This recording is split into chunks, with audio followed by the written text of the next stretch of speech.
Hello बच्चों, कैसे हो? बढ़िया। आप बढ़िया तो मैं भी बढ़िया। तो देखो बच्चों, आज हमें क्या पढ़ाई करनी है। आज है हमारे पास कक्षा 12 रसायन विज्ञान का रिवीजन 2025-26 बोर्ड एग्जाम के लिए। और आज हमारे पास लेक्चर नंबर 6 है रिवीजन का।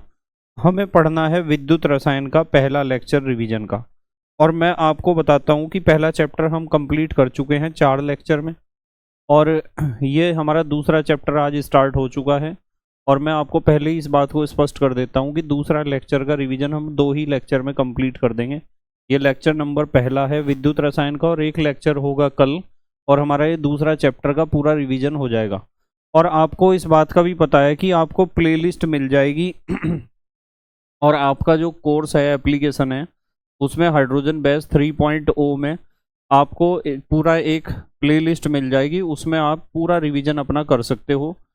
तो क्लास 12th का 2025-26 का जो रिवीजन है उसकी प्लेलिस्ट आपको मिल जाएगी। उस प्लेलिस्ट में जाकर आप पूरा रिवीजन कर सकते हो।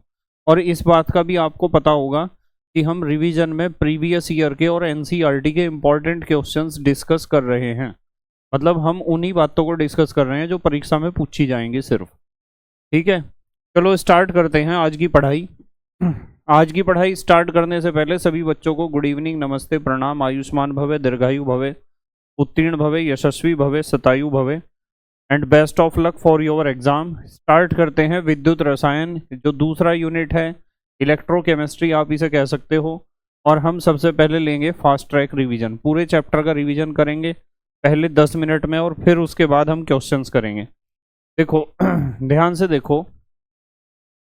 सबसे पहले तो हमें पता होना चाहिए कि विद्युत अपघटनी या आयनिक चालकत्व का मतलब क्या होता है। किसी भी विद्युत अपघटय के विलयन में जो आयन होते हैं, मुक्त आयन, उनके द्वारा आवेश को प्रवाहित करने की जो क्षमता होती है उसे हम विद्युत अपघटनी या आयनिक चालकत्व कहते हैं।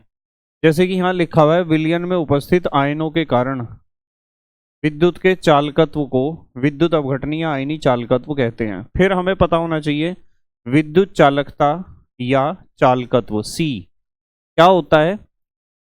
यह चालक के प्रतिरोध R के व्युत्क्रमानुपाती होता है। यानी चालकत्व C बराबर होता है 1/R। यहाँ C तो है चालकत्व या कंडक्टेंस और R है प्रतिरोध या रेजिस्टेंस। इसका मात्रक ओम इनवर्स, जिसे आप ऐसे भी लिख सकते हो, या मोह होता है। ये भी सवाल आता है पेपर में कि विद्युत चालकत्व का मात्रक क्या होता है, ओम इनवर्स या मोह। एसआई पद्धति में विद्युत चालकता का मात्रक यानी चालकत्व का मात्रक सीमेंस या साइमन होता है। सीमेंस कह सकते हो या साइमन कह सकते हो। और आप एक बात का विशेष रूप से ध्यान रखें, जितना भी मैं थ्योरेटिकल पोर्शन आपको समझाता हूं तो उसमें आपको स्क्रीन देखने की आवश्यकता भी नहीं है। आप सिर्फ सुनते रहो ध्यान से। जितना स्पीड पर आप सुन सकते हो, समझ सकते हो, उतना स्पीड पर आप सुनो और समझो ध्यान से। देखो बेटे, एक आपको पता होना चाहिए विशिष्ट चालकता कप्पा या विशिष्ट चालकत्व भी कहते हैं, और कप्पा से इसे प्रदर्शित करते हैं। किसी चालक के विशिष्ट प्रतिरोध रोह के व्युत्क्रम को चालक की विशिष्ट चालकता कप्पा कहते हैं। तो कप्पा किसके बराबर होती है, 1/रोह के। और आप इसे रोह के फार्मूले को लिखोगे तो कप्पा का फार्मूला हो जाएगा 1/R इंटू L/A, क्योंकि रोह किसके बराबर होता है, RA/L के। फिर हमें पता होना चाहिए विशिष्ट चालकता का मात्रक होता है ओम इनवर्स सेंटीमीटर इनवर्स या साइमन सेंटीमीटर इनवर्स, इसे आप ऐसे भी लिख सकते हो। तथा एसआई मात्रक होता है साइमन मीटर इनवर्स। एक साइमन सेंटीमीटर इनवर्स बराबर होता है 100 साइमन मीटर इनवर्स के। इसकी भी जरूरत कहीं ना कहीं पड़ जाती है। फिर हम बात करेंगे विशिष्ट प्रतिरोध की, जिसे हम रोह से प्रदर्शित करते हैं। तो वैसे तो आपको पता है कि आपके पास विद्युत अपघटय का विलयन है, उसके एकांक आयतन का जो प्रतिरोध होता है उसे हम विशिष्ट प्रतिरोध कहते हैं। पर हम ऐसे इसे प्रदर्शित करते हैं, किसी वस्तु का विद्युतीय प्रतिरोध उसकी लंबाई L के अनुक्रमानुपाती तथा अनुप्रस्थ काट के क्षेत्रफल A के व्युत्क्रमानुपाती होता है। तो हम लिखते हैं R अनुक्रमानुपाती L/A। और जब हम अनुक्रमानुपाती या समानुपाती का निशान हटाकर बराबर का निशान लगाते हैं तो यहाँ एक कांस्टेंट लगाते हैं रोहो, और इस फार्मूले से रोहो का क्या फार्मूला बनेगा, आर ए अपॉन एल बनेगा। ये फार्मूला बनेगा आर ए अपॉन एल। तो समानुपाती स्थिरांक रोहो को विशिष्ट प्रतिरोध या प्रतिरोधकता कहते हैं। तो यहाँ जो आपने अनुक्रमानुपाती का निशान हटाकर बराबर का निशान लगाया और साथ में कांस्टेंट लगाया रोहो, इसे ही हम कहते हैं विशिष्ट प्रतिरोध या प्रतिरोधकता। इसका मात्रक ओम सेंटीमीटर तथा एसआई मात्रक ओम मीटर होता है। 1 ओम मीटर बराबर होता है 100 ओम सेंटीमीटर के, या 1 ओम सेंटीमीटर बराबर होता है 0.01 ओम मीटर के। अब हमें इसके बाद पता होना चाहिए सेल नियतांक। क्या होता है सेल नियतांक या सेल स्थिरांक? जी स्टार से इसे प्रदर्शित करते हैं। तो राशि L अपॉन ए को सेल स्थिरांक कहते हैं। इसका मान इलेक्ट्रोड के बीच की दूरी L तथा उनके अनुप्रस्थ काट के क्षेत्रफल यानी इलेक्ट्रोडों के अनुप्रस्थ काट के क्षेत्रफल A पर निर्भर करता है। इसका मात्रक लंबाई इनवर्स होता है, यानी लंबाई सेंटीमीटर में है तो सेंटीमीटर इनवर्स, मीटर में है तो मीटर इनवर्स। और ये आपको ध्यान रखना है G star is equal to R upon A, या आप इसे G star is equal to L upon A, या फिर आप आर इंटू कप्पा भी इसे कह सकते हो। ध्यान रखना न्यूमेरिकल आ जाता है, कभी कोई छोटा मोटा न्यूमेरिकल आ जाता है इस कॉन्सेप्ट के ऊपर। चलो अगली बात करते हैं। अब हमें पता होना चाहिए तुल्यांकी चालकता यानी लैम्डा ई क्यू तथा विशिष्ट चालकता कप्पा में संबंध। इस फार्मूले को ध्यान रखना है, lambda E Q is equal to kappa 1000 upon C. Lambda E Q is equal to kappa 1000 upon C, या फिर आप इसे ऐसे भी लिख सकते हो भाई, ये जो सी है ना, सी के जगह आप एन लिख सकते हो नॉर्मलता, कप्पा 1000 अपॉन एन। यदि नॉर्मलता लिखोगे तो कोई कंफ्यूजन नहीं होगा। इन्होंने लिख रखा है सी क्या है, विलियन की नॉर्मलता है, और नॉर्मलता आपको निकालनी आती है भार बटे तुल्यांकी भार गुणा विलियन का आयतन लीटर में। अगली बात, लैम्डा ई क्यू का मात्रक साइमन सेंटीमीटर स्क्वायर तुल्यांक इनवर्स होता है या इक्विवेलेंट इनवर्स होता है। और एक चीज आपको पता होना चाहिए, मोलर चालकता बटे तुल्यांकी चालकता बराबर होता है अणु भार बटे तुल्यांकी भार। इस चीज का ध्यान रखना। लैम्डा एम अपॉन लैम्डा ई क्यू कितना होता है, अणु भार बटे तुल्यांकी भार के बराबर होता है। अगली बात, एक बात आपको पता होना चाहिए कि प्रबल विद्युत अपघट्यों के लिए लैम्डा एम का मान लैम्डा एम नॉट माइनस ए सी की पावर 1/2 के बराबर होता है, जहां लैम्डा एम दी गई सांद्रता पर Simon centimetre square mole inverse में मोलर चालकता है, और लैम्डा एम नॉट अनंत तनुता पर Simon centimetre square mole inverse में मोलर चालकता है। मतलब ये तो है दी गई सांद्रता पर मोलर चालकता, और ये है अनंत तनुता पर मोलर चालकता, ठीक है। तथा सी मोल प्रति लीटर में सांद्रता है, सी है मोल प्रति लीटर में सांद्रता, सी माने कंसंट्रेशन, ठीक है। चलो अब आपको पता होना चाहिए मोलर चालकता लैम्डा एम का मतलब क्या होता है। आपके पास कोई भी विद्युत अपघटय का विलयन है जिसका एक आयतन है, पर उस विलयन में 1 मोल घुला हुआ है पदार्थ, विद्युत अपघटय का 1 मोल घुला हुआ है, तो उस समय उसकी जितनी भी चालकता होगी उसे आप मोलर चालकता कहोगे। तो किसी विलयन के एक निश्चित आयतन में उपस्थित विद्युत अपघटय के 1 मोल द्वारा उपलब्ध कराए गए आयनों की चालकता मोलर चालकता लैम्डा एम कहलाती है। यानी आपके पास एक विद्युत अपघटय का विलयन है, उसमें आपने विद्युत अपघटय का 1 मोल घोल रखा है, तो उस पूरे विलयन की जो चालकता या चालकत्व होगा उसे आप लैम्डा एम कहोगे। मोलर चालकता लैम्डा एम और विशिष्ट चालकता कप्पा में संबंध होता है। Lambda M is equal to kappa 1000 upon C, C की जगह वैसे हमें एम लिखना चाहिए। यदि हम लैम्डा एम का फार्मूला निकालते हैं तो हमें ऐसे लिखना चाहिए, कप्पा इंटू 1000 अपॉन एम मोलरता।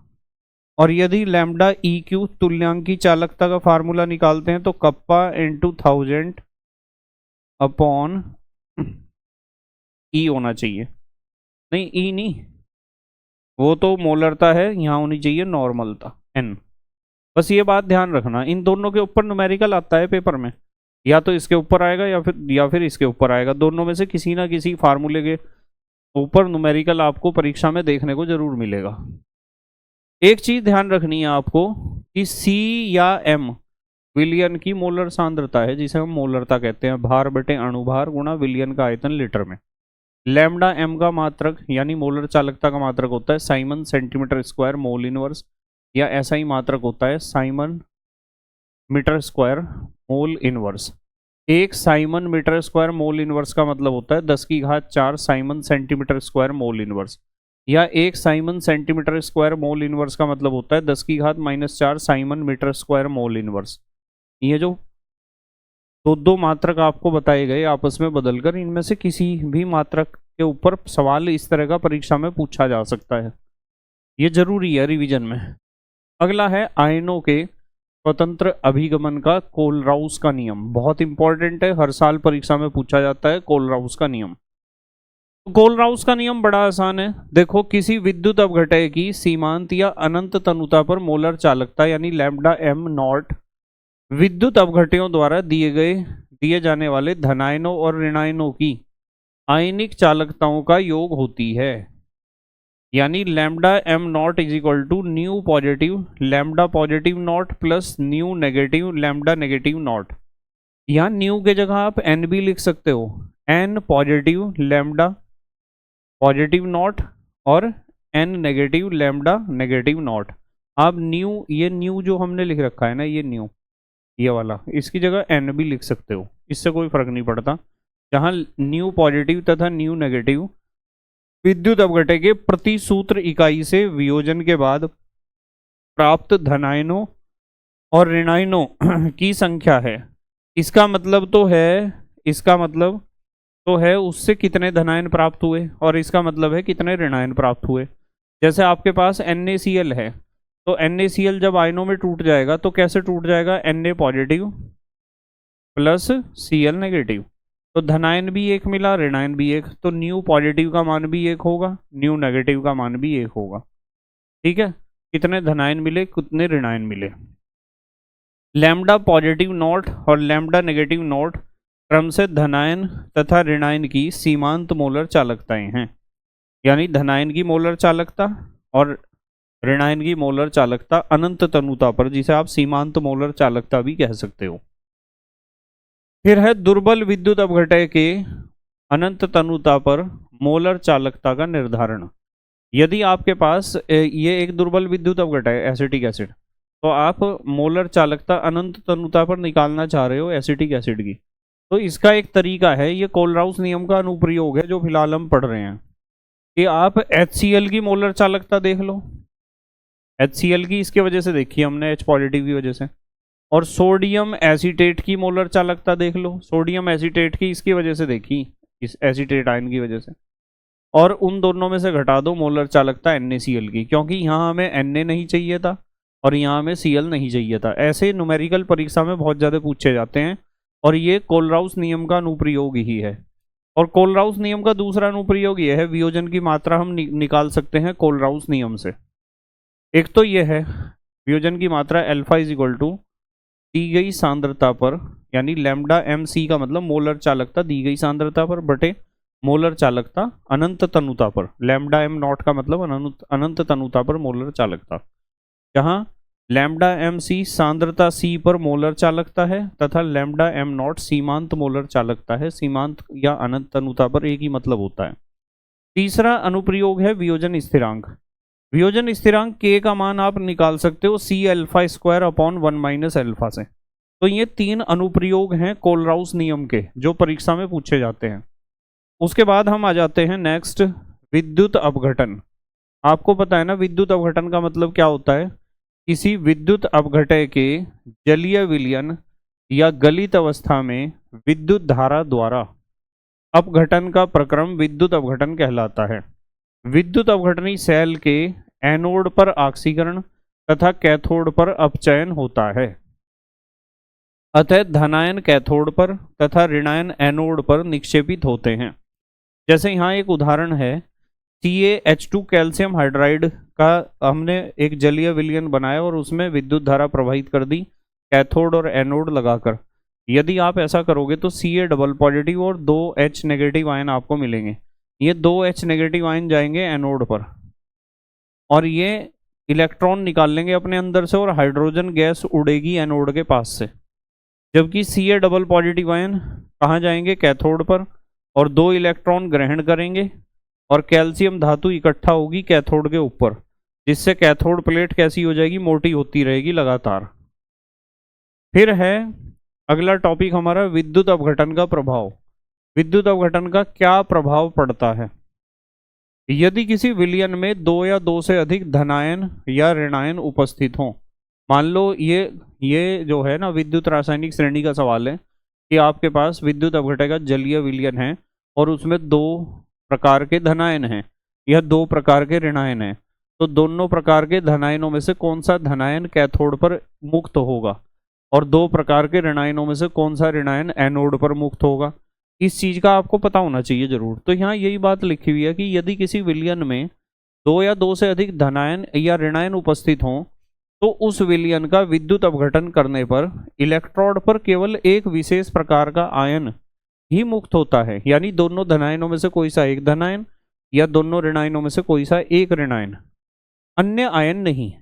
ऐसी अवस्था में जिस आयन की आक्सीकारक शक्ति प्रबल होती है, अर्थात जिसका E0 का मान उच्च होता है, वही कैथोड पर पहले मुक्त होगा। तो कैथोड पर पहले वो वाला धनायन मुक्त होगा जिसका E0 ज्यादा होगा। ठीक है, समझ रहे ना, जिसका इलेक्ट्रॉन विभव ज्यादा होगा। तो कैथोड पर मुक्त होने वाले धनायनों का क्रम निम्नलिखित है। भाई K पॉजिटिव से पहले Ca डबल पॉजिटिव, फिर Na पॉजिटिव उससे पहले, मतलब ये क्रम दे रखा है कि सबसे पहले जो है प्लेटिनम, मतलब आप विद्युत रासायनिक श्रेणी में सभी युग्मों को इलेक्ट्रॉन विभव के बढ़ते हुए क्रम में देखते हो। मान लो 4 प्रकार के धनायन हैं, तो आप देखो उन चारों धातुओं में से कौन सी धातु का इलेक्ट्रॉन विभव सबसे ज्यादा है। जिसका इलेक्ट्रॉन विभव सबसे ज्यादा होगा ना, वही धातु पहले कैथोड के ऊपर मुक्त होगी। ठीक है, ध्यान रखना, जिसका इलेक्ट्रॉन विभव ज्यादा होता है वो वाला धनायन पहले मुक्त होता है। और आपको इस सीक्वेंस को याद करने की जरूरत नहीं है, कभी आप इस ऑर्डर को याद करो। मान लो पेपर में सवाल आता है कि आपके पास 2 धातु हैं ए और बी और उनके इलेक्ट्रॉन विभव इतने और इतने हैं। ये दोनों धनायन हमारे विद्युत अपघटन के जलीय विलयन में उपस्थित हैं, तो इन दोनों में से कौन सा धनायन कैथोड पर मुक्त होगा? तो आप देखना कि दोनों के जो इलेक्ट्रॉन विभव दिए गए हैं उनमें से कौन सी धातु का इलेक्ट्रॉन विभव ज्यादा है। जिसका इलेक्ट्रॉन विभव ज्यादा है वही धनायन या उसी धातु का धनायन मुक्त होगा कैथोड पर, यदि 2 प्रकार के या उससे ज्यादा प्रकार के धनायन उपस्थित हैं। अब यदि हम ऋणायन की बात करें, इसी प्रकार एनोड पर मुक्त होने वाले ऋणायनों में वही ऋणायन मुक्त होता है जिसका अपचायक शक्ति प्रबल होती है ना, जिसकी अपचायक अर्थात जिसके E0 का मान कम होता है। ऋणायनों में आपको देखना होता है किस ऋणायन का E0 कम है, यानी इलेक्ट्रॉन विभव कम है। जिस ऋणायन का इलेक्ट्रॉन विभव कम होगा वो वाला ऋणायन मुक्त होगा एनोड पर, और जिस धनायन का इलेक्ट्रॉन विभव ज्यादा होगा वो वाला धनायन मुक्त होगा किसके ऊपर? एनोड कैथोड के ऊपर। ये चीज ध्यान रखनी है आपको। तो ये ऑर्डर याद करने की जरूरत नहीं है। यदि परीक्षा में क्वेश्चन आएगा तो वो इस तरीके से आएगा कि आपको इलेक्ट्रॉन विभव दिए जाएंगे। यदि परीक्षा में क्वेश्चन आता है तो इलेक्ट्रॉन विभव आपको दिए जाएंगे। उसके बाद इंपॉर्टेंट क्वेश्चन इस चैप्टर में से बनता है फैराडे के विद्युत अपघटन के नियम। तो फैराडे के विद्युत अपघटन के 2 नियम हैं, जिनमें पहला है फैराडे का विद्युत अपघटन का प्रथम नियम। पहले नियम में उन्होंने कहा था कि देखो, इस नियम के अनुसार विद्युत अपघटन में प्रत्येक इलेक्ट्रोड पर मुक्त होने वाले पदार्थ की मात्रा विलयन में से प्रवाहित होने वाले आवेश के समानुपाती होती है। यानी ये तो पदार्थ की मात्रा है W जो मुक्त हुआ किसी भी इलेक्ट्रोड पर, और ये Q है आवेश, जितना आवेश उसमें प्रवाहित करा अपने सेल में। और जब आप अनुक्रमानुपाती का निशान हटाकर बराबर का निशान लगाओगे तो यहाँ एक कांस्टेंट लगाओगे Z, तो ये हो जाएगा W = ZQ। और Q बराबर आपको बताइए, फार्मूला फिजिक्स वाले टीचर भी आपके पढ़ाते होंगे, Q = IT होता है। तो ये फार्मूला बन गया W = ZIT, जहाँ Z विद्युत रासायनिक तुल्यांक है और I विद्युत धारा है और T है समय। कितने समय तक आपने विद्युत धारा प्रवाहित की। तो कुल मिला के बात ये है, ये फैराडे का पहला नियम है, पदार्थ की मात्रा जो एकत्र हुआ या मुक्त हुआ है इलेक्ट्रोड पर वो अनुक्रमानुपाती होती है सेल में प्रवाहित आवेश के। ये तो था पहला नियम। अब इसी क्रम में आ जाते हैं हम फैराडे के दूसरे नियम पर। तो अब डिस्कस करेंगे फैराडे का द्वितीय नियम। उन्होंने कहा इस नियम के अनुसार जब विद्युत धारा की समान मात्रा विभिन्न विद्युत अपघट्यों में प्रवाहित की जाती है तब इलेक्ट्रोडों पर मुक्त होने वाले पदार्थों की मात्राएं उनके तुल्यांकी द्रव्यमानों या विद्युत रासायनिक तुल्यांकों के समानुपाती होती हैं। यानी W1/W2 बराबर E1/E2 या Z1IT/Z2IT।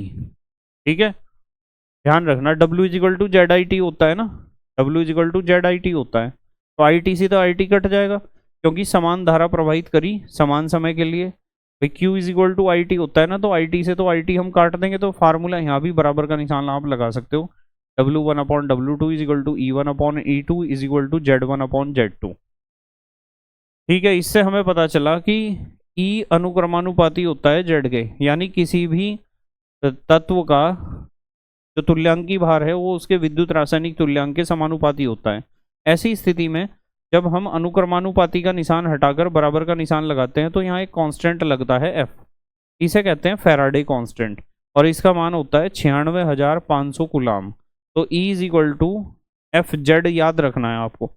इस न्यूमेरिकल की भी जरूरत पड़ेगी हमें इस चैप्टर में, ऐसा न्यूमेरिकल आता है 1 या 2 नंबर का परीक्षा में।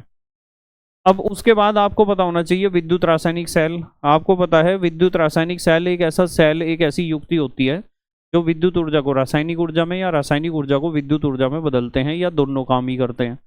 ठीक है, यही बात यहाँ लिखी हुई है, इसे हमें पढ़ने की आवश्यकता नहीं है। ऐसी युक्ति जो विद्युत ऊर्जा को रासायनिक ऊर्जा में और रासायनिक ऊर्जा को विद्युत ऊर्जा में बदलती है। अब हमें पता होना चाहिए विद्युत रासायनिक सेल में एक सेल होते हैं विद्युत अपघटनी सेल। विद्युत अपघटनी सेल में क्या होता है, इस सेल में विद्युत ऊर्जा को रासायनिक ऊर्जा में परिवर्तित किया जाता है, जैसे विद्युत अपघटन की क्रिया में आप करते हो। इसका पहला उदाहरण है गैल्वनिक सेल या वोल्टीय सेल। हाँ, दूसरे होते हैं गैल्वनिक सेल या वोल्टीय सेल। ये तो विद्युत अपघटनी सेल तो होते हैं जो विद्युत ऊर्जा को रासायनिक ऊर्जा में बदलते हैं, और गैल्वनिक या वोल्टीय सेल होते हैं जो रासायनिक ऊर्जा को विद्युत ऊर्जा में बदलते हैं। ठीक है, देखो इस सेल में रासायनिक ऊर्जा को विद्युत ऊर्जा में परिवर्तित किया जाता है। इसमें सतत रेडॉक्स अभिक्रियाओं के कारण विद्युत धारा उत्पन्न होती है, जैसे डेनियल सेल। डेनियल सेल एक प्रकार का गैल्वनिक या वोल्टीय सेल है। तो डेनियल सेल के बारे में थोड़ी सी बात हमें पता होनी चाहिए। वैसे तो डेनियल सेल का पूरा एक्सप्लेनेशन आपको फ्रेश लेक्चर में दे रखा है हमने। देखो बेटे, डेनियल सेल की जब हम बात करते हैं तो इसमें यह एक प्रारूपिक गैल्वनिक सेल है।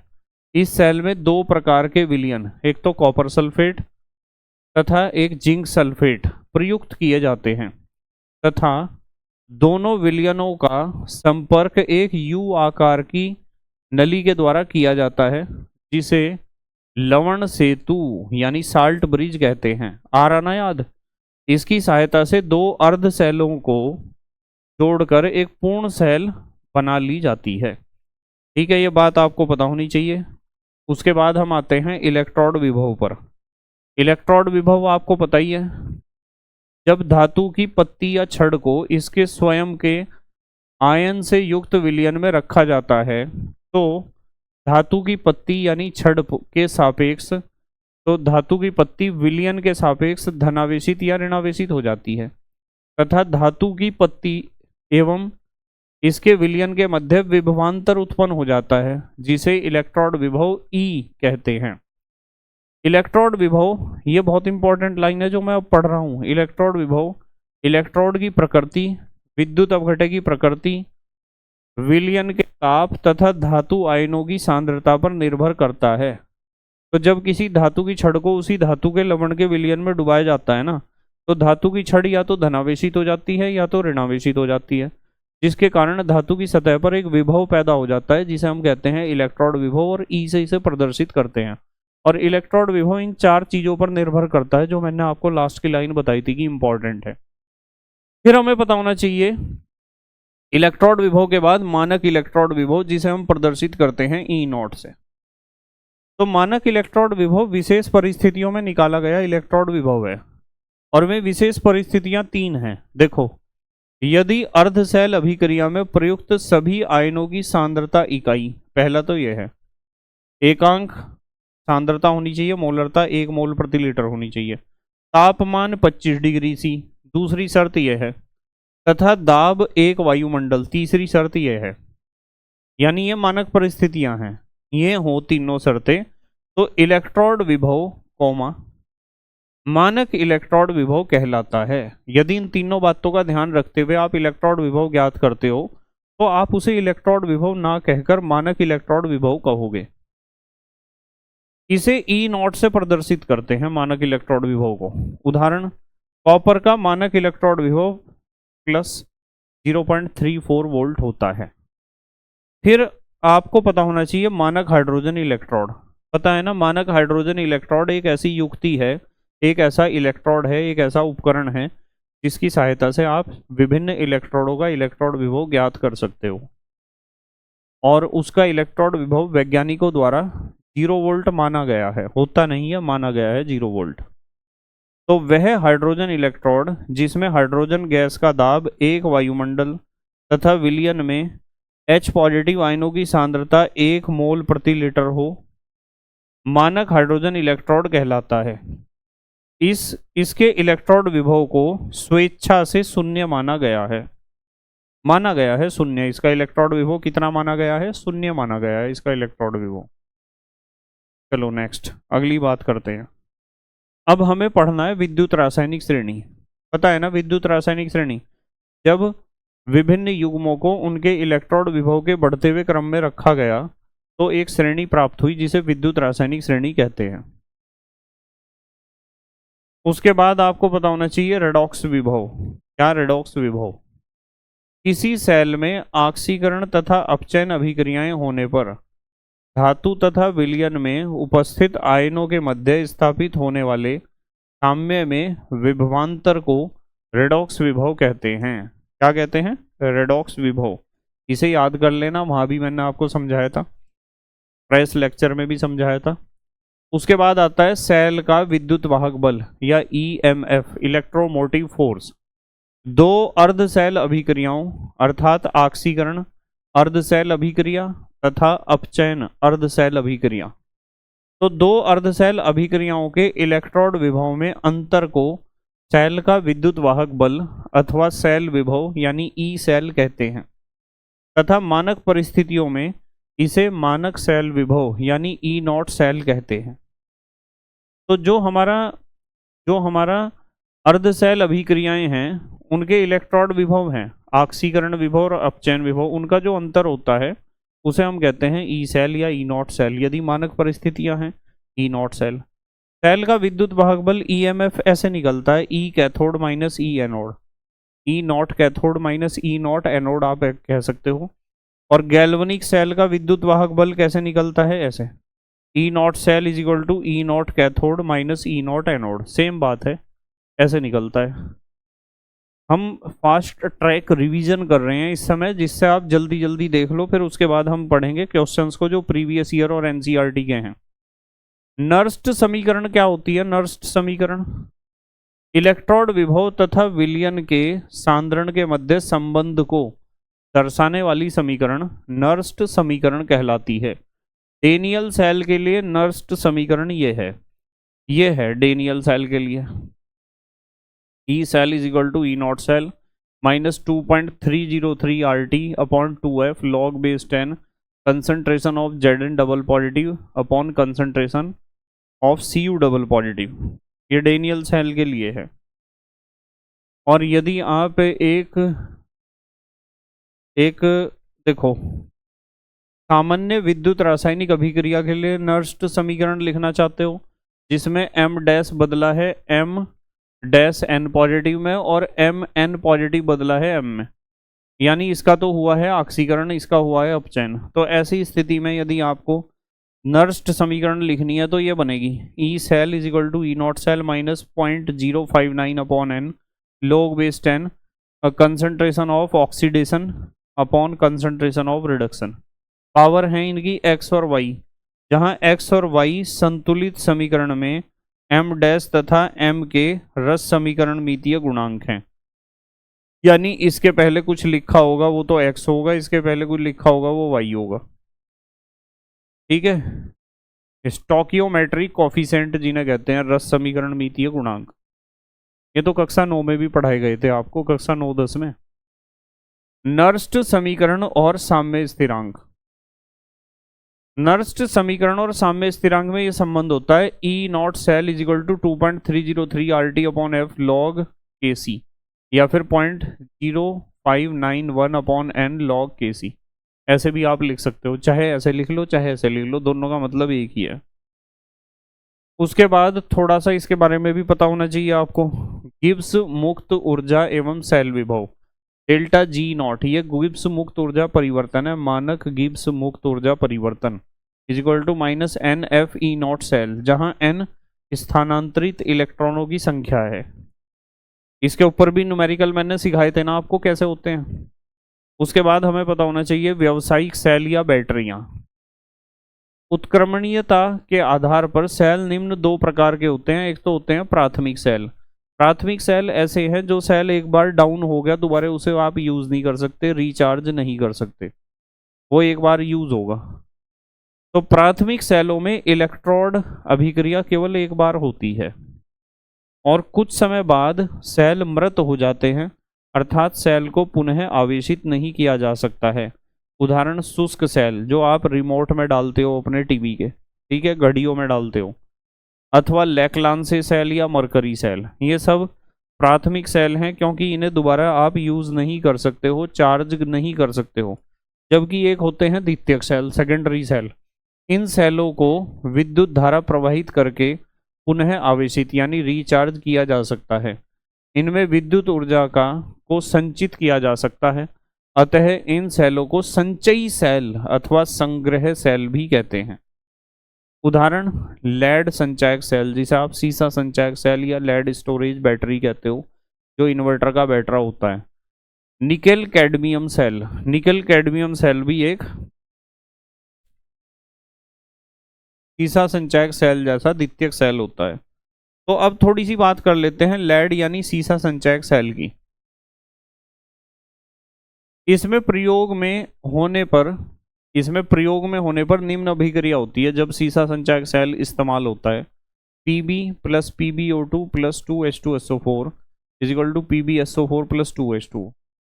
ठीक है, सेल को आवेशित करने पर अभिक्रिया प्रतीप दिशा में, यदि आप इसे यूज करोगे यानी लाइट भागी और बैटरी पर लाइट चल रही है तो ये रिएक्शन होगी बैटरी पर यानी सीसा संचायक सेल पर, और यदि आप उसे चार्ज कर रहे लाइट आने पर रिएक्शन इसकी उल्टी हो जाती है। बस रिएक्शन इसकी क्या हो जाती है, उल्टी। प्रतीप का मतलब बैकवर्ड डायरेक्शन में चलती है रिएक्शन। उसके बाद एक थोड़ी सी बात ईंधन सेल की भी कर लेते हैं। ईंधन सेल, ये चित्र जो दिखाई दे रहा है ईंधन सेल है, हाइड्रोजन ऑक्सीजन ईंधन सेल।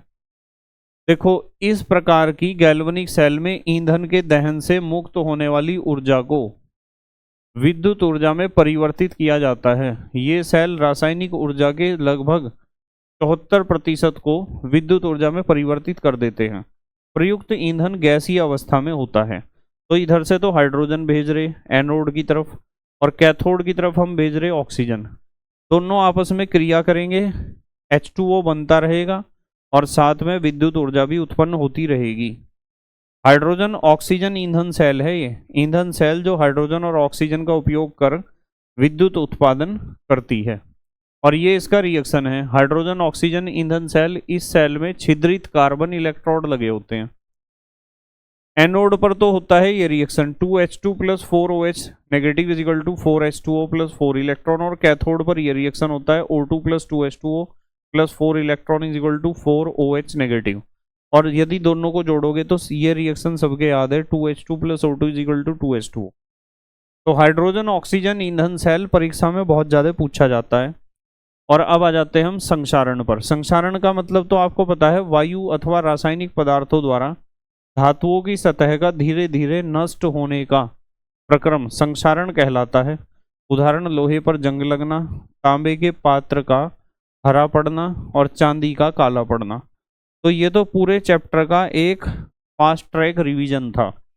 अब आते हैं हम दूसरे पड़ाव पर अपने आज के रिवीजन के, और मैंने आपको बताया है कि 2 लेक्चर में हम इस पूरे चैप्टर का रिवीजन कंप्लीट कर लेंगे। एक तो लेक्चर आज होगा, एक तो होगा कल। तो यहाँ हम बात करने वाले हैं बहुविकल्पीय प्रश्नों की, जो 1 अंक वाले हैं। और सब बच्चों को इस बात का भली भांति पता है कि जब हम फ्रेश लेक्चर ले रहे थे, जब हम चैप्टर की थ्योरी पढ़ रहे थे, तो आपको पता है कि चैप्टर के बीच बीच में या चैप्टर की थ्योरी कंप्लीट करने के बाद हमने इन क्वेश्चंस को भी करा है, प्रीवियस ईयर के और एनसीईआरटी के इंपॉर्टेंट क्वेश्चंस को किया है। तो इनका रिवीजन बहुत ज़रूरी है क्वेश्चंस का। दूसरी बात आपको ये भी पता है कि हमने 2025 के क्वेश्चन नहीं करे थे, जो 2025 बोर्ड एग्जाम में आए थे, पर हम अब 2025 के क्वेश्चन को भी इंक्लूड कर रहे हैं इसमें, रिवीजन में 2025 के क्वेश्चंस को इंक्लूड कर रहे हैं। ठीक है, चलो देखते हैं। पहला क्वेश्चन देखो क्या है। ये सारे क्वेश्चन आप कर चुके हो पहले भी। विशिष्ट चालकता की इकाई क्या है? तो ये तो याद रखो, विशिष्ट चालकता की इकाई अभी बताई थी, सेंटीमीटर इनवर्स ओम इनवर्स, या ओम इनवर्स सेंटीमीटर इनवर्स कह सकते हो आप। उसके बाद नेक्स्ट अगला क्वेश्चन क्या है देखो, विद्युत अपघटय पदार्थ नहीं है। तो विद्युत अपघटय वो नहीं होता जो आयनों में नहीं टूटता, ये नहीं टूटने का आयनों में, यूरिया आयनों में टूटता नहीं है, तो ये विद्युत अपघटय नहीं है, यूरिया विद्युत अपघटय नहीं होता। नेक्स्ट, अच्छे चालकत्व विलयन वाले पदार्थ होते हैं, यानी वे पदार्थ जिनका चालकता बहुत अच्छी होगी वे होते हैं प्रबल विद्युत अपघटय। प्रबल विद्युत अपघटय के जो विलयन हैं उनकी चालकता बहुत अच्छी होगी, उनका चालकत्व बहुत अच्छा होगा, क्योंकि वे बहुत ज़्यादा मात्रा में और बहुत तेजी से आयनों में टूटते हैं। उसके बाद इन्होंने दिया है N/50 KCl विलयन की 25 डिग्री सी पर विशिष्ट चालकता 0.002765 मोह सेंटीमीटर इनवर्स है। ठीक है, नॉर्मलता दे दी 1/50 और टेम्परेचर दे दिया 25 डिग्री सी, विशिष्ट चालकता कप्पा दे दिया 0.002765 मोह सेंटीमीटर इनवर्स। यदि विलयन सहित सेल का प्रतिरोध 400 ओम हो, कैपिटल आर दिया 400 ओम, तो सेल स्थिरांक पाई का मान इन्होंने पूछा है, सेल स्थिरांक का, जिसे जी स्टार भी आप कह सकते हो। ठीक है, पाई कह दो या जी स्टार। अब देखो एक बात ध्यान रखनी है आपको, इन्होंने दे रखा है कप्पा, ये देखो क्या दे रखा है, कप्पा की तरह, आर दे रखा है 400 ओम, और हमें सेल नियतांक निकालना है। सेल नियतांक के 2 फार्मूले बताए थे आपको जी स्टार के, जी स्टार कह दो या पाई कह दो। एक तो बताया था L/A और एक बताया था R इंटू कप्पा, ये 2 बताए थे ना एक साथ लिखकर। तो आर इन्होंने दिया हमें 400 ओम और कप्पा दिया हमें इतना, गुणा कर दो आंसर आ जाएगा। ठीक है, ये दोनों फार्मूले आप ध्यान रखना, सेल नियतांक को पाई से भी प्रदर्शित कर लेते हैं, इसमें कोई घबराने की आवश्यकता नहीं, जी स्टार से भी प्रदर्शित करते हैं। उसके बाद अगला क्वेश्चन है विलयन जिसमें प्रति लीटर 2.54 ग्राम कॉपर सल्फेट विलयन उपस्थित है। प्रति लीटर का मतलब विलयन का आयतन दिया है 1 लीटर, विले कॉपर सल्फेट का भार दिया है 2.54 ग्राम की तुल्यांकी चालकता लैम्डा EQ दिया है 91 ओम इनवर्स सेंटीमीटर इनवर्स तुल्यांक इनवर्स सेंटीमीटर स्क्वायर तुल्यांक इनवर्स।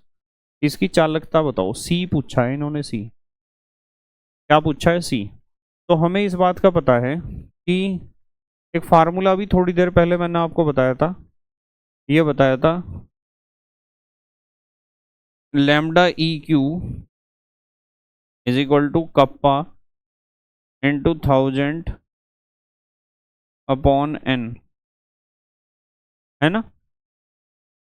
इसकी चालकता बतानी है, कप्पा 1000/n, यही तो था। तो अब आपको इस बात का पता है कि हाँ ठीक है, इसकी चालकता, चालकता का मतलब है, चालकता का मतलब है विशिष्ट चालकत्व, कप्पा बताना है, कप्पा। चालकता जो है विशिष्ट चालकत्व को ही कहते हैं, ध्यान रखना, ये कंफ्यूजन मैंने फ्रेश लेक्चर में भी क्लियर करा था आपका। तो यहाँ से यदि आपको कप्पा निकालना है, कप्पा निकालना है, तो कप्पा कैसे निकलेगा, कप्पा कैसे निकलेगा, कप्पा निकलेगा, इनकी गुणा करो लैम्डा EQ तुल्यांक की चालकत्व की नॉर्मलता में गुणा और बटे में 1000 होना चाहिए। ठीक है, तो यहाँ इन्होंने जो लिखा ना, यहाँ बटे में 1000 नहीं लिखा इन्होंने, ये गलती कर दी। और यहाँ सी का मतलब क्या है, सी का मतलब यहाँ नॉर्मलता है, ध्यान रखना। सी का मतलब नॉर्मलता है, तो लैम्डा ई क्यू तो है हमारे पास, ये लिख दिया, 1000 है ये लिख दिया। अब बात आई नॉर्मलता की, नॉर्मलता कैसे निकलेगी, भार बटे तुल्यांकी भार, भार बटे तुल्यांकी भार, 159 इसका अणु भार है, इसका कॉपर सल्फेट का।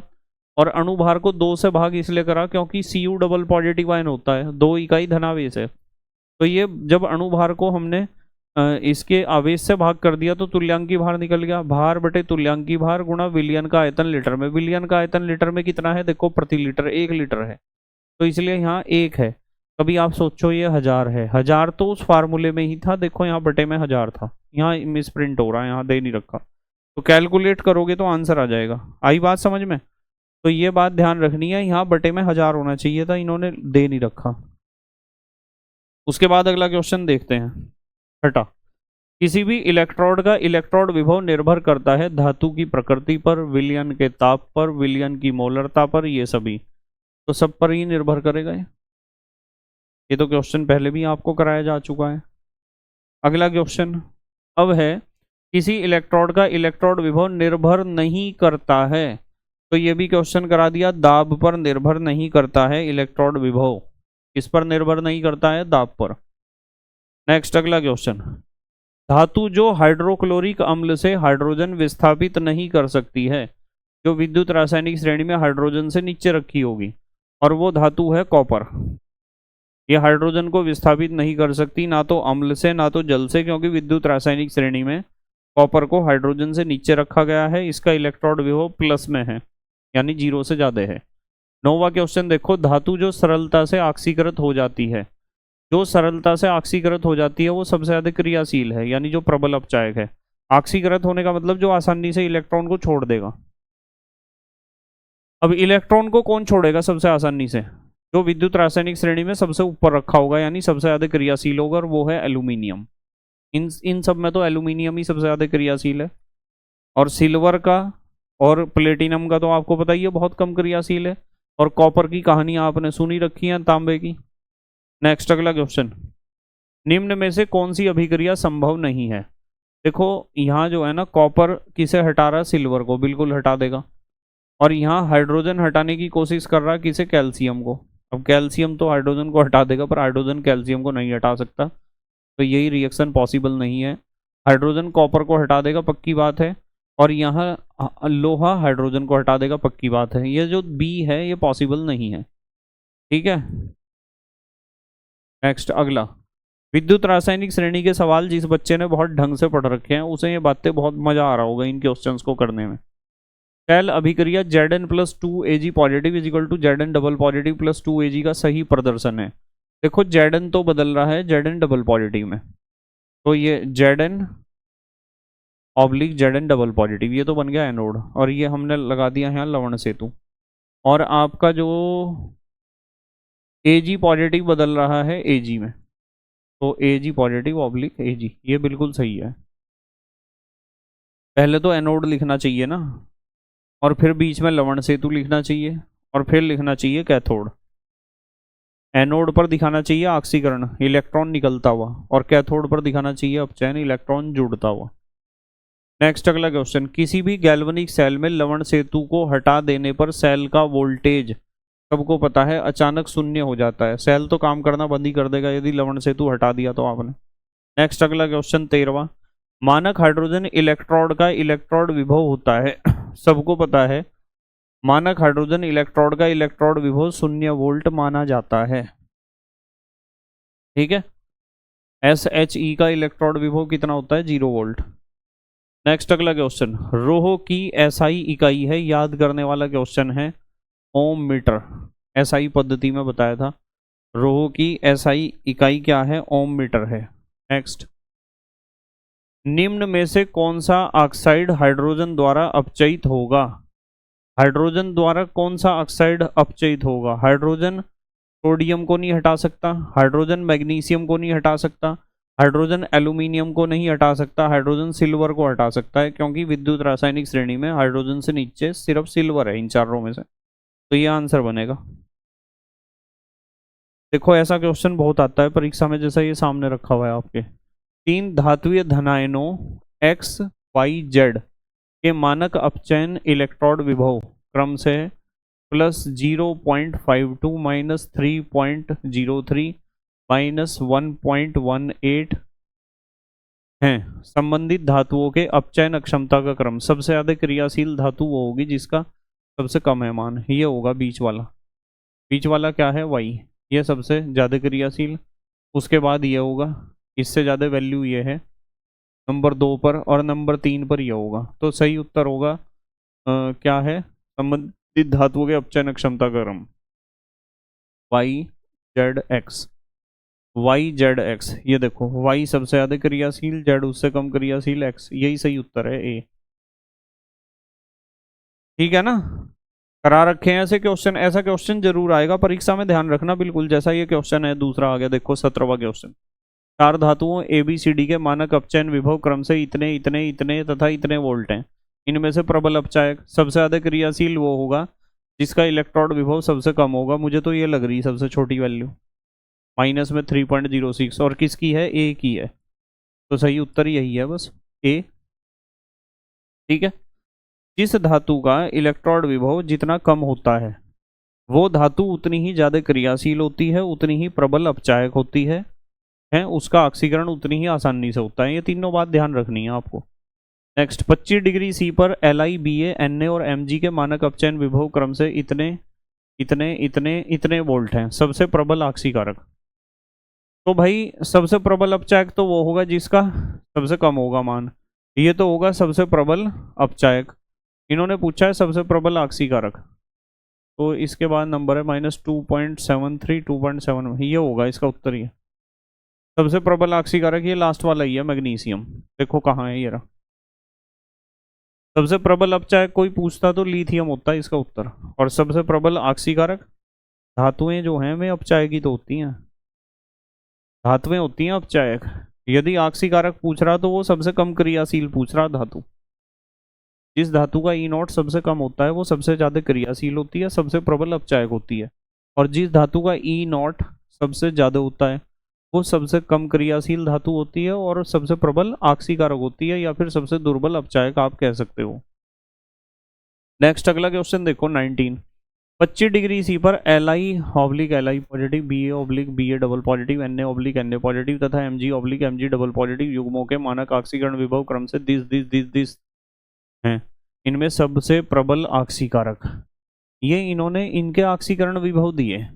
यदि अपचयन विभव निकालने तो इन्हें माइनस कर दो, उल्टा होगा निशान, ये माइनस कर दिए, ये हो गया अपचयन विभव। अब मुझे देख के बताओ कि सबसे प्रबल ऑक्सीकारक पूछा इन्होंने, कौन सा मान सबसे बड़ा है। भाई सबसे बड़ा मान -2.71, ये है सबसे बड़ा मान, माइनस के 2.37 वोल्ट, सबसे बड़ा मान ये है। इसका मतलब लास्ट वाला ही सबसे प्रबल ऑक्सीकारक है। लास्ट क्या है, मैग्नीशियम, यह है सबसे प्रबल ऑक्सीकारक। देखो मैग्नीशियम कहाँ दे रखा है, ये रहा। तो इसका सही उत्तर यह है। तो हमें दे रखे थे इन्होंने ऑक्सीकरण विभव, हमने ऑक्सीकरण विभव के चिन्ह बदल दिए। चिन्ह बदलने पर आपको पता है ऑक्सीकरण विभव किस में बदल जाते हैं, अपचायक विभव में बदल जाते हैं। और विद्युत रासायनिक श्रेणी अपचयन विभव के आधार पर ही बनाई गई है।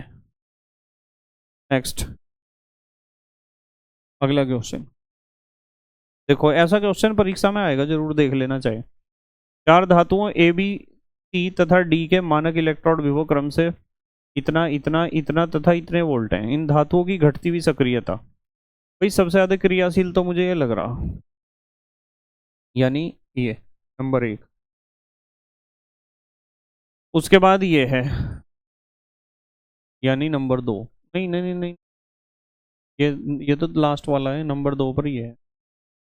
उसके बाद हमें लग रहा है ये वाला, ये कौन सा है ये, और लास्ट वे नंबर पर ये। तो B D A, B D C, ये देखो कहाँ है, ये रहा।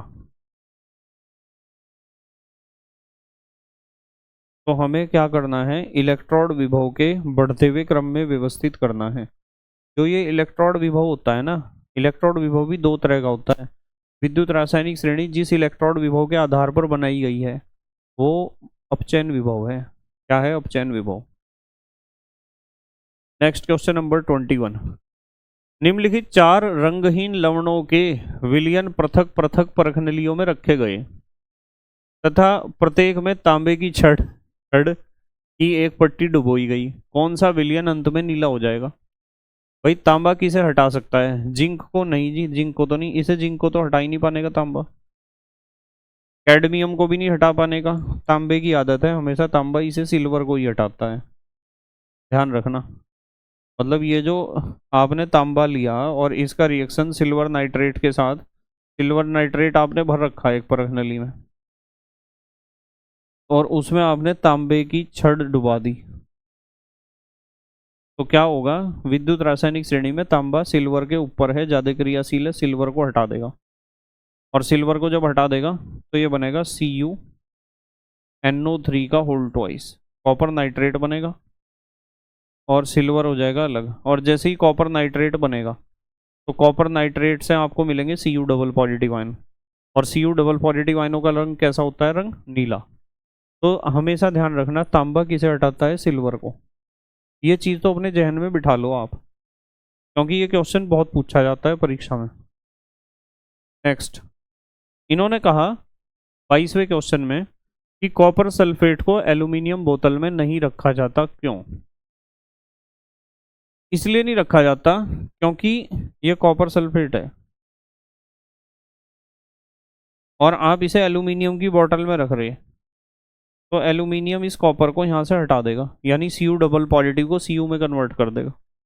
एल्यूमिनियम ज़्यादा क्रियाशील ना कॉपर से। अब जब Cu डबल पॉजिटिव आयन है, ये तो यहाँ है ना Cu डबल पॉजिटिव आयन, वो किस में बदल जाएगा? Cu में। तो इसका उत्तर है कि Cu डबल पॉजिटिव आयन का क्या हो जाता है? अपचयन हो जाता है। तो इसका सही उत्तर ये है, Cu डबल पॉजिटिव आयन अपचयित हो जाता है।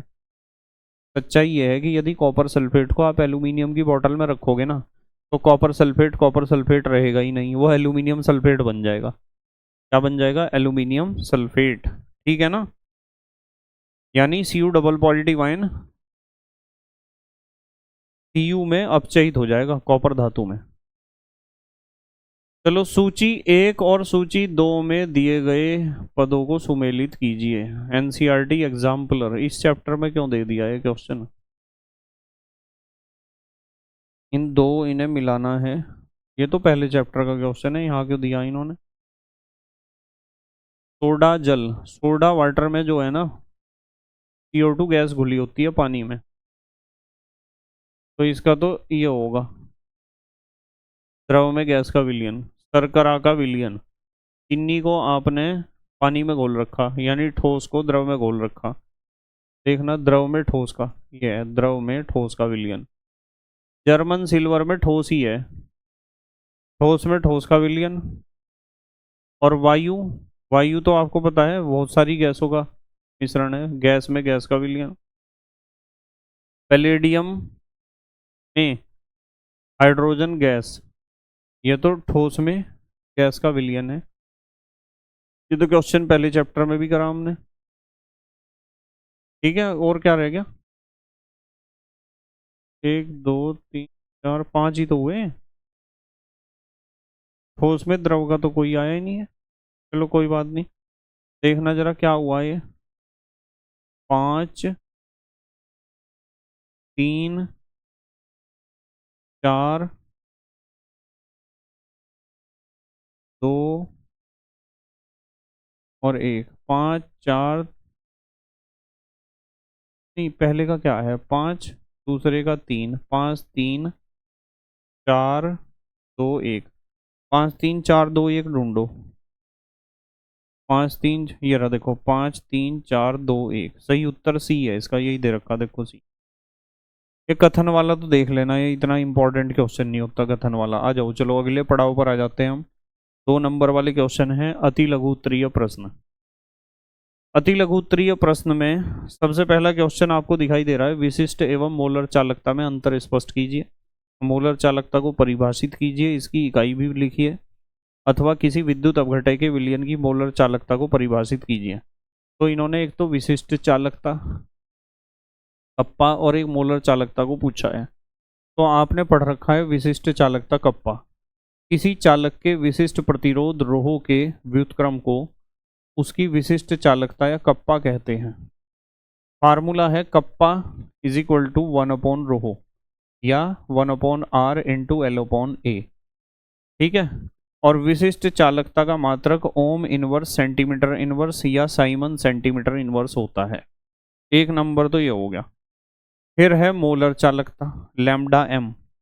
मोलर चालकता का मतलब है किसी विलयन के एक निश्चित आयतन में उपस्थित विद्युत अपघटय के 1 मोल द्वारा उपलब्ध कराए गए आयनों की चालकता मोलर चालकता लैम्डा एम कहलाती है। और फिर मोलर चालकता लैम्डा एम तथा विशिष्ट चालकता कप्पा में संबंध ये होता है lambda M is equal to kappa 1000/m लिखना है आपको। यहाँ सी तो लिखो ही ना, एम ही लिखो सीधा। Lambda M is equal to kappa 1000/m, जहाँ सी या एम विलयन की मोलरता या मोलर सांद्रता है। लैम्डा एम का मात्रक siemens metre square mole inverse या siemens centimetre square mole inverse होता है। ठीक है ना। नेक्स्ट दूसरा क्वेश्चन है तनुता बढ़ने पर विशिष्ट चालकता का मान क्यों घट जाता है। यह बहुत बढ़िया तरीके से एक्सप्लेन किया जा चुका है। विलयन को तनु करने पर विलयन का आयतन बढ़ जाता है किंतु उसी अनुपात में उसमें आयनों की संख्या नहीं बढ़ती। मतलब आयतन तो बढ़ जाएगा पर आयनों की संख्या उतनी अनुपात में नहीं बढ़ती। अतः विलयन में प्रति ml में आयनों की संख्या कम हो जाती है। पूरे विलयन में तो आयनों की संख्या बढ़ जाएगी, यानी चालकत्व C तो बढ़ जाएगा, पर एकांक आयतन में उपस्थित आयनों की संख्या नहीं बढ़ेगी, घटेगी। क्योंकि विशिष्ट चालकत्व का मान विलयन के प्रति ml में उपस्थित आयनों की संख्या पर निर्भर करता है। अतः विलयन का विशिष्ट चालकत्व यानी विशिष्ट चालकता या केवल चालकता घट जाती है। तो आपको पता है कि यदि किसी विलयन की तनुता आप बढ़ाओगे यानी उसमें पानी मिलाओगे तो कुल आयनों की संख्या तो बढ़ जाएगी पर एकांक आयतन में उपस्थित आयनों की संख्या घट जाएगी। तो कुल आयनों की संख्या बढ़ी तो चालकत्व C तो बढ़ेगा पर एकांक आयतन में उपस्थित मुक्त आयनों की संख्या घटेगी, जिसकी वजह से विशिष्ट चालकत्व या चालकता यानी कप्पा का मान घट जाएगा। अगला क्वेश्चन है निम्नलिखित अभिक्रियाओं की सहायता से कॉपर सोडियम मैग्नीशियम और सिल्वर को घटते हुए इलेक्ट्रोड विभव के क्रम में विद्युत रासायनिक श्रेणी के क्रम में लिखिए। बहुत बढ़िया क्वेश्चन है, बहुत बढ़िया क्वेश्चन है, बहुत ही बढ़िया। देखो ये 4 रिएक्शन दे रखी है इन्होंने कहा कि कॉपर ने सिल्वर को हटा दिया। इसका मतलब यह है जब कॉपर सिल्वर को हटा रहा है इसका मतलब कॉपर ज्यादा क्रियाशील है सिल्वर से। कॉपर सिल्वर से ज्यादा क्रियाशील है ना। जो ज्यादा क्रियाशील है मैं इधर लिखूंगा, कम क्रियाशील को इधर, क्योंकि कॉपर ने सिल्वर को हटा दिया। फिर सोडियम मैग्नीशियम को हटा रहा। सोडियम किसे हटा रहा? मैग्नीशियम को। चलो इसे बाद में देखेंगे, इसे देख लिया, इसे देखते हैं। मैग्नीशियम कॉपर को हटा रहा, इसका मतलब कॉपर से ज्यादा क्रियाशील मैग्नीशियम है। 3 ही तो रिएक्शन है। अब मैग्नीशियम को सोडियम ने हटाया यानी मैग्नीशियम से भी ज्यादा क्रियाशील सोडियम है। सबसे ज्यादा क्रियाशील सोडियम, उससे कम मैग्नीशियम, उससे कम कॉपर, उससे कम सिल्वर।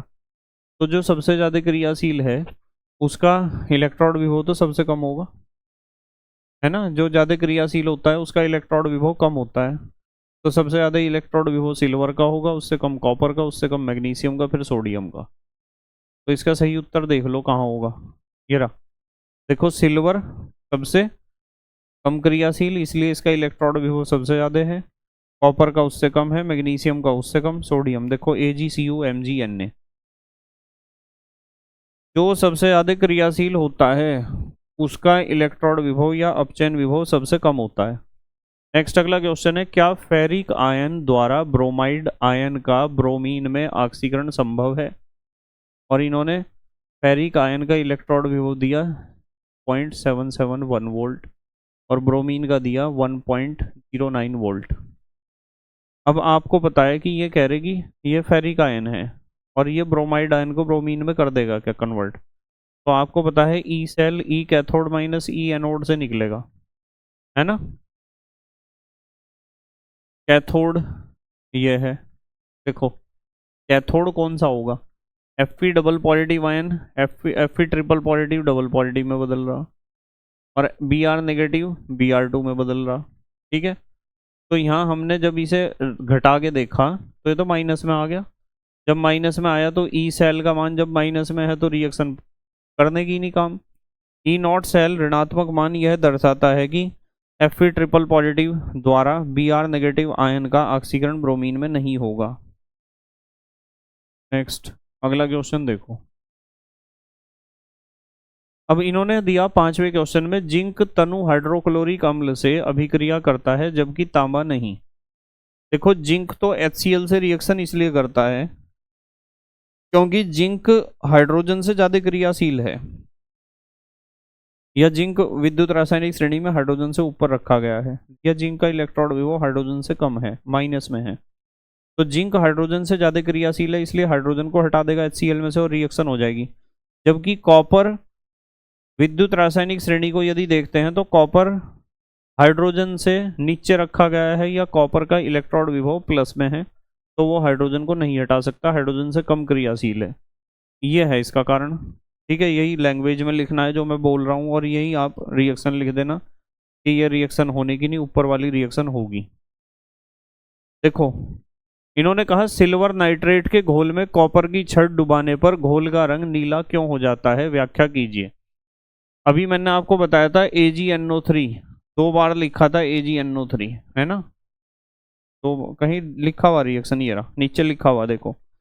आपको पता है कि सिल्वर नाइट्रेट जो है यदि उसमें कॉपर की छड़ डुबाओगे तो विद्युत रासायनिक श्रेणी को देखोगे, कॉपर सिल्वर से ऊपर है या कॉपर सिल्वर से ज्यादा क्रियाशील है, तो कॉपर सिल्वर को हटा देगा और हमें मिल जाएगा कॉपर सल्फेट, और सॉरी कॉपर नाइट्रेट। और कॉपर नाइट्रेट से मिलेंगे आपको Cu डबल पॉजिटिव आयन, और Cu डबल पॉजिटिव आयनों का रंग होता है नीला, इसलिए सिल्वर नाइट्रेट का विलयन तो ऐसा होता है जैसे पानी। और जब सिल्वर नाइट्रेट में आपने तांबे की छड़ डुबा दी या तांबे की छीलन डाल दी तो कॉपर सिल्वर से ज़्यादा क्रियाशील होने के कारण सिल्वर को हटा देगा और कॉपर नाइट्रेट मिलेगा, और कॉपर नाइट्रेट से आपको Cu डबल पॉजिटिव आयन मिलेंगे जिनका रंग नीला होता है, इसलिए पूरे विलयन का रंग कैसा हो जाएगा, नीला हो जाएगा। ये कारण है इसका। नेक्स्ट अगला क्वेश्चन है प्रबल तथा दुर्बल विद्युत अपघटक को उदाहरण द्वारा समझाइए। ये तो समझा दोगे। प्रबल विद्युत अपघटक क्या होते हैं, वे विद्युत अपघटक जो जलीय विलयन में या ध्रुवीय विलायकों में लगभग पूर्णतः आयनित हो जाते हैं, प्रबल विद्युत अपघटक कहलाते हैं। जैसे NaCl, KCl, HCl, NaOH, यानी प्रबल अम्ल, जितने प्रबल अम्ल हैं, जितने भी प्रबल क्षार हैं और सारे लवण, ये सब प्रबल विद्युत अपघटक होते हैं। और दुर्बल विद्युत अपघटक वे विद्युत अपघटक जो जलीय विलयन या ध्रुवीय विलायकों में कम आयनन दर्शाते हैं, दुर्बल विद्युत अपघटक कहलाते हैं। उदाहरण यह है CH3COOH acetic acid, ammonium hydroxide और H2CO3 कार्बोनिक एसिड। ये क्वेश्चन देखो कितना अच्छा है। नीचे दिए गए मानक इलेक्ट्रोड विभव के आधार पर धातुओं को उनकी बढ़ती हुई अपचायक क्षमता के क्रम में व्यवस्थित कीजिए। जो धातु सबसे ज्यादा क्रियाशील है ना, उसे सबसे बाद में रखना है। अब आपको पता है कि हमें देखना पड़ेगा सबसे ज्यादा क्रियाशील कौन सी होगी। इसका मान है ये -2.37 है और यह है -2.93, तो सबसे ज़्यादा क्रियाशील तो पोटेशियम है पहले नंबर पे, तो मैं इसे रखूँगा। उसके बाद दूसरे नंबर पर रखेंगे हम माइनस में, और कौन है ये है मैग्नीशियम दूसरे नंबर पर। तीसरे नंबर पर माइनस में कौन बचा, और अब ये तीसरे नंबर पर है क्रोमियम क्रियाशीलता में। और चौथे नंबर पर अब 2 बचे हमारे पास, एक सिल्वर एक मरकरी। चौथे नंबर पर मरकरी आएगा और 5वें नंबर पर आएगा सिल्वर। ठीक है, बढ़ती हुई अपचायक क्षमता। तो उल्टा नंबर है, अपचायक क्षमता सबसे कम Ag में है, देखो 5वां नंबर। उससे ज़्यादा अपचायक कौन है, चौथे नंबर पर Hg, और फिर उससे कम तीसरे नंबर पर क्रोमियम, उससे कम दूसरे नंबर पर Mg, और उससे कम पोटेशियम। सबसे अपचायक क्षमता का बढ़ता क्रम का मतलब क्रियाशीलता का बढ़ता क्रम। ठीक है, कर लोगे। ये लैंग्वेज लिखने की जरूरत नहीं है आपको, आपको सिर्फ इसे लिखना है इलेक्ट्रोड विभव देखकर। अगला क्वेश्चन है 9वां क्वेश्चन, क्या सेल अभिक्रियाओं के लिए ई नॉट सेल अथवा डेल्टा आर जी नॉट शून्य हो सकते हैं? नहीं, अन्यथा अभिक्रिया संभव नहीं होगी, अभिक्रिया ही नहीं होने की है। नेक्स्ट अगला क्वेश्चन, किन दशाओं में ई नॉट सेल जीरो अथवा delta R G not zero होता है? एनसीईआरटी के सवाल हैं।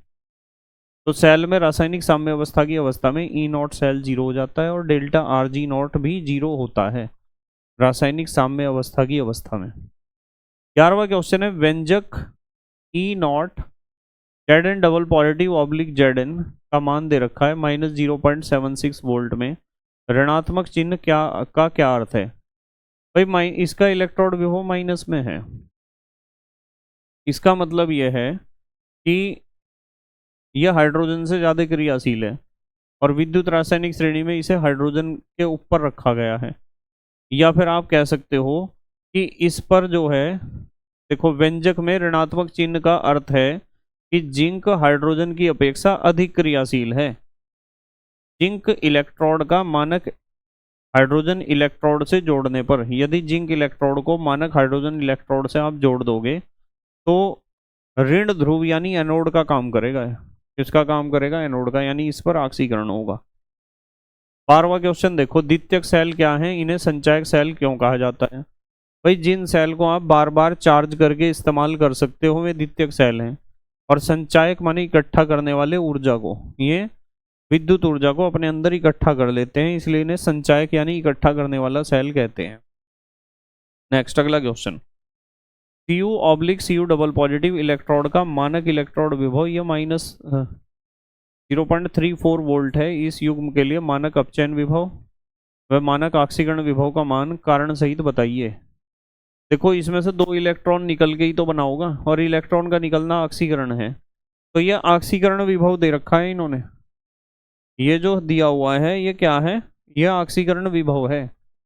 तो ऑक्सीकरण विभव तो हो गया ये जो का तू माइनस के 0.34 वोल्ट, ऑक्सीकरण ही तो हो रहा, देखो इलेक्ट्रॉन निकल के ही तो बना होगा, 2 इकाई धनावेश इसके ऊपर। और आपको पता है यदि ऑक्सीकरण विभव को अपचयन विभव में बदलना हो तो निशान बदल दो, माइनस की जगह प्लस लिख दो। अपचयन विभव को ऑक्सीकरण विभव में बदलना तो चिन्ह बदल दो। ऑक्सीकरण विभव और अपचयन विभव के मान तो बराबर होते हैं, सिर्फ चिन्ह ही तो उनके उल्टे होते हैं एक दूसरे के। तो क्योंकि किसी अर्ध सेल के लिए मानक ऑक्सीकरण विभव मानक अपचयन विभव का क्या होता है? उल्टा, बस यही कारण है। ऑक्सीकरण विभव अपचयन विभव का उल्टा होगा, अपचयन विभव ऑक्सीकरण विभव का उल्टा होगा, दोनों एक दूसरे के उल्टे होंगे। नेक्स्ट अगला क्वेश्चन देखो क्या है, कॉपर सल्फेट के विलयन में लोहे की कील डालने पर क्या होगा, समझाइए। भाई कॉपर सल्फेट के विलयन में लोहे की कील डालोगे तो लोहा कॉपर से ज्यादा क्रियाशील है, कॉपर को हटा देगा और बन जाएगा FeSO4। Copper sulphate ferrous sulphate में कन्वर्ट हो जाएगा। कॉपर सल्फेट से आपको मिल रहे थे Cu डबल पॉजिटिव आयन, इसलिए कॉपर सल्फेट विलयन का रंग कैसा था? नीला। और जब लोहे ने कॉपर को तांबे को हटा दिया, उसकी जगह से फेरस सल्फेट बन गया, इससे मिलेंगे Fe डबल पॉजिटिव आयन, और Fe डबल पॉजिटिव आयनों का रंग होता है हरा। तो वो जो नीले रंग का विलयन था कॉपर सल्फेट का, वो हरे रंग के फेरस सल्फेट के विलयन में कन्वर्ट हो जाएगा, क्योंकि Fe Cu से ज्यादा क्रियाशील है, उसे हटा देगा। नेक्स्ट, कॉपर सल्फेट के विलयन में जस्ते की बनी छड़ डालने पर उसका नीला रंग धीरे धीरे गायब हो जाता है, कारण बताओ। ये कॉपर सल्फेट है, आपको पता है इसमें Cu डबल पॉजिटिव आयन होंगे जो नीले रंग के होंगे, इसलिए कॉपर सल्फेट विलयन का रंग नीला होगा। जब आप इसमें जस्ते की छड़ डाल दोगे तो जिंक भी लोहे की तरह कॉपर से ज्यादा क्रियाशील है, तो कॉपर को हटा देगा, कॉपर सल्फेट किस में बदल जाएगा? जिंक सल्फेट में। और जिंक सल्फेट से आपको मिलेंगे Zn डबल पॉजिटिव आयन, जिनका कोई रंग नहीं होता। तो कॉपर सल्फेट में Cu डबल पॉजिटिव आयन थे, जिसकी वजह से विलयन का रंग नीला था, और जिंक ने कॉपर को हटा दिया, ज्यादा क्रियाशील होने के चलते जिंक सल्फेट बना। जिंक सल्फेट में आपको Zn डबल पॉजिटिव आयन मिलेंगे, जिसका कोई रंग नहीं होगा, इसलिए कॉपर सल्फेट के विलयन का रंग नीला होता है। जब उसमें जिंक की छड़ डुबाई जाती है तो जिंक सल्फेट बनने के कारण विलयन का नीला रंग गायब हो जाता है धीरे धीरे। नंबर 16, लवण विलयनों से धातुओं के विस्थापन की व्याख्या विद्युत रासायनिक श्रेणी के आधार पर कीजिए। तो आपको पता है धातु के लवण के विलयन की, धातु कौन सी धातु को विस्थापित करेगी, इसमें आपको सिर्फ यही बताना है कि विद्युत रासायनिक श्रेणी में ऊपर स्थित धातु अपने से नीचे स्थित धातु को उसके लवण के विलयन से विस्थापित कर देती है, क्योंकि ऊपर स्थित धातु नीचे स्थित धातु से अधिक क्रियाशील होती है। और एक दो एग्जाम्पल लिखना है, जैसे यहाँ कॉपर सल्फेट में जो Fe ने कॉपर को हटा दिया, क्योंकि Fe ऊपर था कॉपर नीचे था। तो विद्युत रासायनिक श्रेणी में ऊपर स्थित धातु अपने से नीचे स्थित धातु को उसके लवण के विलयन से विस्थापित कर देती है, यही बात आपको बतानी है। 17वां क्वेश्चन है, यद्यपि विद्युत रासायनिक श्रेणी में एल्यूमिनियम हाइड्रोजन से ऊपर स्थित है।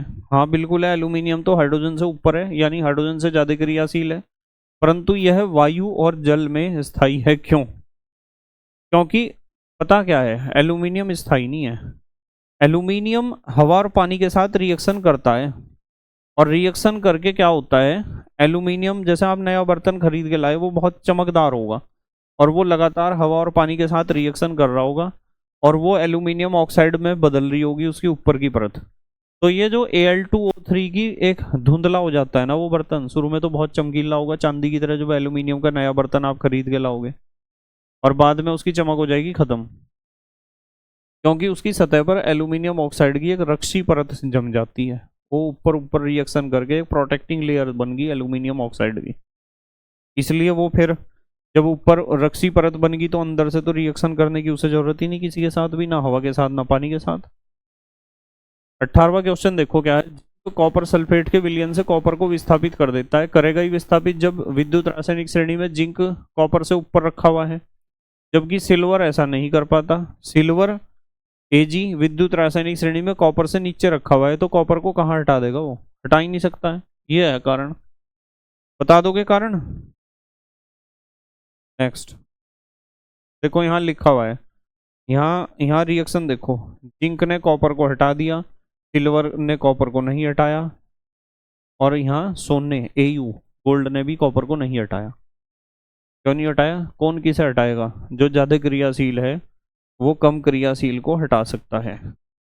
प्रिंसिपल साहब किसी बच्चे को भी हटा सकते हैं, प्रिंसिपल साहब किसी टीचर को, किसी पियोन को हटा सकते हैं, पर इसका उल्टा नहीं हो सकता कि एक बच्चा कह रहा मैं प्रिंसिपल साहब को सस्पेंड करूंगा, ऐसा पॉसिबल नहीं है। ठीक है, question number 19, Mg, Zn, Cu तथा Ag में से किस तत्व की अम्ल से अभिक्रिया होने पर हाइड्रोजन गैस मुक्त होती है?